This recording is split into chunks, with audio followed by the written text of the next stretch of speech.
Hey folks, Draconis here, and this time around we're going to take a look at a game called Trackless. Per the description, Trackless is an atmospheric first-person exploration puzzle game set in a distant future and was inspired by games like Zork or King's Quest, where you interact with the characters and objects by typing in text into the game to perform certain actions. You start the game as a character called a Seeker, a person that's on a journey to learn about some mysterious thing called the Object. Exploration and completing different tasks earns you points that you can later use to purchase upgrades for your phone. Your phone is your constant companion in this journey. It keeps track of the tasks that you need to perform in each area, and you can buy different little skins to change the way that it looks. Though some of these tasks are optional and you can get through many of the areas without completing every single task. I feel like I should put in a little bit of a disclaimer here, because this isn't the typical type of game that you might see me play or review, but I still wanted to give it a fair shot. Starting out, the game literally drops you into a train car with no direction or introduction at all, as to someone new to this type of game without any kind of background information. It did take me several minutes just to kind of like play around and figure out how to interact with that world. The controls themselves aren't overly complicated. You use WASD to move around, right-click to interact with objects, and if there's something that you can do with that object, it will give you a text prompt so that you can then type in different verbs to try and accomplish whatever task you might need to do. And that particular mechanic is interesting, and it also at times frustrating. When you're given this opportunity to type into a verb to try and accomplish a task or solve a puzzle so that you can move on, it's both fun in kind of a nostalgic way for me, having played some of those older games that they've referenced in my youth, but it's also frustrating when you're typing things that you think should work, you're certain that would be the verb, and yet it comes back with an error because it's like it doesn't understand that task. So, I think at one point I was even standing in front of a control panel trying to get it to raise the water level. And my frustration came in the fact that I'm standing at a control panel and I'm typing things like push for like push the button or switch or flip or turn, thinking that the verb that I needed was something to interact with the console when the verb I needed was actually raise. It was more targeted at what task are you trying to accomplish versus the mechanics of exactly how you're trying to accomplish that task.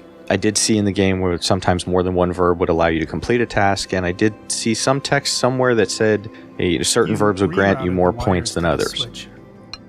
I would have liked to have seen maybe the vocabulary increase to include some of these other things, because sometimes there were verbs that made sense but just didn't work. The visuals are fairly simple. They're two-dimensional, even though you're wandering around in a three-dimensional world. The characters look like cardboard cutouts kind of that you interact with, and they twist at all times to face you, which is it kind of adds to the eerie atmosphere in a way, with the music, which I thought the music was really well done. The character designs themselves reminded me of something you might see out of a Cyberpunk 2020 tabletop RPG manual. For those of you who've seen those, you'll know what I'm talking about. Though I didn't see anything about this title going to VR visually. It seemed like if it could work with that platform pretty well. The story itself creates kind of a mysterious and intriguing journey, and the music lends very well to that, to both the atmosphere and the story. The other two things that I felt were worth mentioning are the cell phone that I kind of mentioned a little bit earlier. This cell phone is with you throughout the entire game. It allows you to kind of keep track of the tasks you need to do in each area, and it updates when you go from area to area so you know when you're in a new place. It's also used to send messages back and forth to some of the NPCs. Beyond that, the other thing I wanted to mention was the save game feature, which from the get-go is not necessarily obvious unless you run into one of the save game spots. There are spots sprinkled throughout the game that you can go to save your game, and if you don't do this and somehow you fail or leave the game and decide to come back, and it will start you all the way back at the beginning. So make sure to look for these little spots where you can kind of just walk up, and that's all you do is you just walk up into a circle. There's two little footprints on the ground. You walk into that area and it saves the game for you. Then you can just move on. So in conclusion, the scores that we gave the game for design, we said it was a 6. The design for this title is two-dimensional and pretty basic, yet it still helps to create that interesting and mysterious atmosphere. The music was really well done. It was a nice complement to both the art and the story, as well as the atmosphere itself. For a challenge, we only gave it a 3.